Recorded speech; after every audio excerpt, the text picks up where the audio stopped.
وما كان المؤمنون لينفروا كافة، یہ وہ آیت ہے قرآن مجید کی جس سے حضرات علماء کرام کا ائمہ کا اجماعی موقف ہے کہ جہاد فرض کفایہ ہے، ابتداً فرض عین نہیں ہے۔ یہ پوری بحث تفصیل سے وہاں جو ہے کتب علیکم القتال والی آیت کے ذیل میں بتایا جا چکے کہ فرض کفایہ کب ہے، فرض کفایہ ہونے کی صورت میں کیا احکام ہے، فرض عین کب ہو جاتا ہے اس میں کیا احکام ہے، سارے وہاں پر بیان ہو چکے۔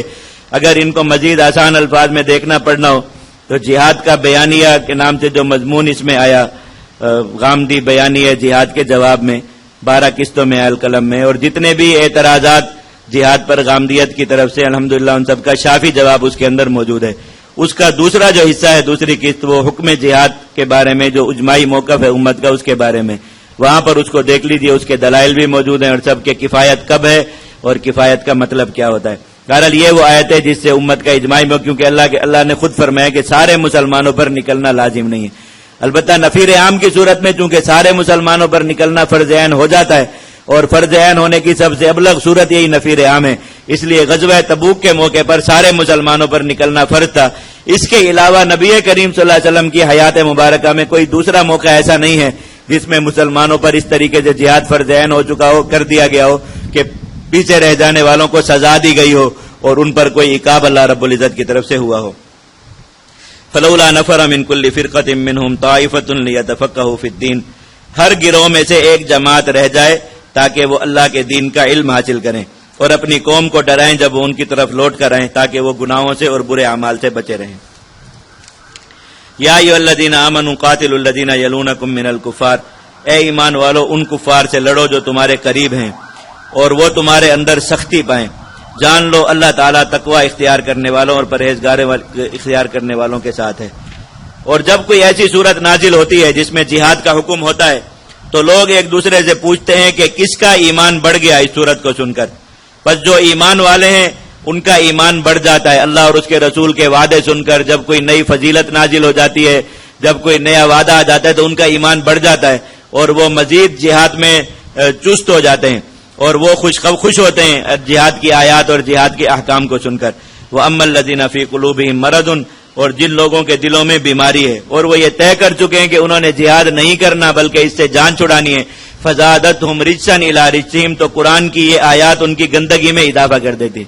قرآن مجید کی اللہ رب العزت نے کئی جگہ پر بارش سے مثال دی خود قرآن میں، اور بارش کی یہ خاصیت ہے، بارش جیسی زمین پر اترتی ہے اس پر اس کا اثر اسی کے مطابق ہی ہوتا ہے۔ بارش خود تو پاک چیز ہے،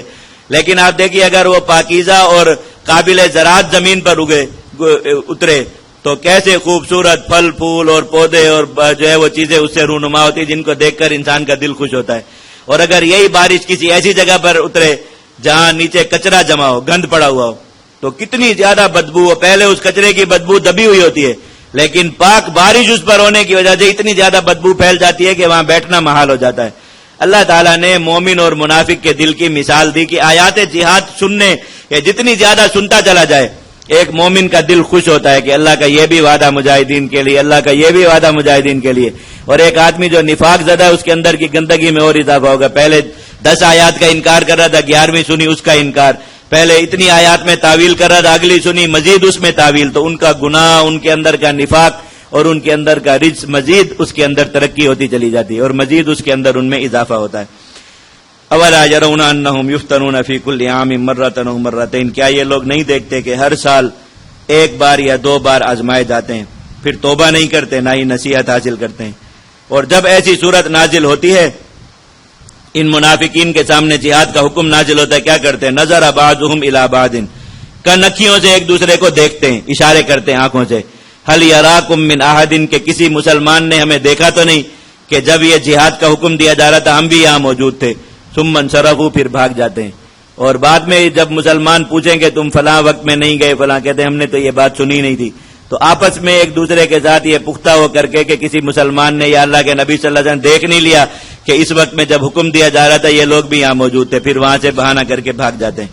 صرف اللہ قلوبہم، اللہ نے ان کے دلوں کو پھیر دیا کیونکہ یہ لوگ عقل نہیں رکھتے۔ اللہ تعالیٰ نے مسلمانوں کو سورت کی آخری آیات میں نبی کریم صلی اللہ علیہ وسلم کا حق یاد دلایا کہ اللہ کے نبی صلی اللہ علیہ وسلم کے حقوق ہیں مسلمانوں پر، اس لیے کسی مسلمان کی شان نہیں کہ وہ اللہ کے نبی کا حکم سننے کے بعد پہلو تہی کا معاملہ کرے اور اس طرح ظاہر کرے کہ اس نے گویا وہ حکم سنا نہیں یا اسے سمجھ میں نہیں آیا. اللہ کے نبی صلی اللہ علیہ وسلم اپنے دین کی خاطر قیامت تک لڑنے کا حکم فرما کر گئے. کسی مسلمان کی یہ شان نہیں کہ وہ اللہ کے نبی صلی اللہ علیہ وسلم کے اس حکم سے روگردانی کرے. تحقیق تمہارے پاس رسول آئے ہیں جو تم ہی میں سے ہیں. عزیز علیہ ما عنتم، ان پر بھاری گزرتی ہے وہ چیز جو تمہیں تکلیف دے. حریص علیکم، تمہاری بھلائی پر حریص ہیں. بالمؤمنین رؤوف الرحیم، ایمان والوں پر بڑے نرم دل اور رحم کرنے والے ہیں. غزوہ احد میں بھی آپ نے دیکھا اللہ تعالیٰ نے صحابہ کرام کو انہی الفاظ میں تنبیہ فرمائی کہ اللہ کے نبی کے اتنے حقوق ہیں اور تم ان کا ساتھ چھوڑ کر میدان سے واپس چلے گئے، تمہیں ایسا نہیں کرنا چاہیے. یہاں پر بھی مسلمانوں کو تنبیہ کی جا رہی ہے کہ اللہ کے نبی کے بہت حقوق ہیں، ان کا حکم سننے کے بعد اس سے اگر پہلو تہی کرو گے تم ان کے حقوق میں کوتاہی کرنے والے ہوگے، ان کی ناقدری کرنے والے ہوگے. فَإِن تَوَلَّوْا، اگر یہ لوگ یہ سننے کے بعد بھی پھر جائیں اور اللہ کے نبی کی نصرت کے لیے نہ نکلیں، فَقُلْ حَسْبِيَ اللَّهُ، تو انہیں کہہ دیجیے ہمیں اللہ ہی کافی ہے، ہمیں تمہاری مدد کی کوئی ضرورت نہیں. لا الہ الا ہو، اللہ کے سوا کوئی معبود نہیں، اللہ کے سوا کسی کی طاقت نہیں، اللہ کے سوا کوئی زندگی موت کا مالک نہیں، اللہ کے سوا کوئی نفع و ضرر کا مالک نہیں. تو دنیا کے نفاق زدہ لوگوں کے سامنے جہاد مجاہدین کی طرف سے، جہاد والی جماعت کی طرف سے یہ اعلان ہو کہ اللہ ایک ہے اور وہ اللہ مجاہدین کے ساتھ ہے. اس لیے مسلمانوں کو تمہاری مدد کی حاجت نہیں. اگر تم نہیں نکلتے، نکلنا کیا تم مسلمانوں کو جہاد سے روکتے ہو، انفاق سے روکتے ہو، انہیں نفاق میں مبتلا کرنے کی کوشش کرتے ہو، یہ سب کچھ کرو، اللہ جن کے ساتھ ہے ان کا کام تم کبھی بھی ختم نہیں کر سکتے. علیہ توکلت، میں نے اللہ ہی پر بھروسہ کیا. وہو رب العرش العظیم، اور وہی بڑے عرش کا مالک ہے. تو ان سب کے سامنے ہر مسلمان کی طرف سے یہ اعلان ہونا چاہیے. اس لیے اونچی آواز میں اعلان کیجیے، حسبی اللہ لا الہ الا ہو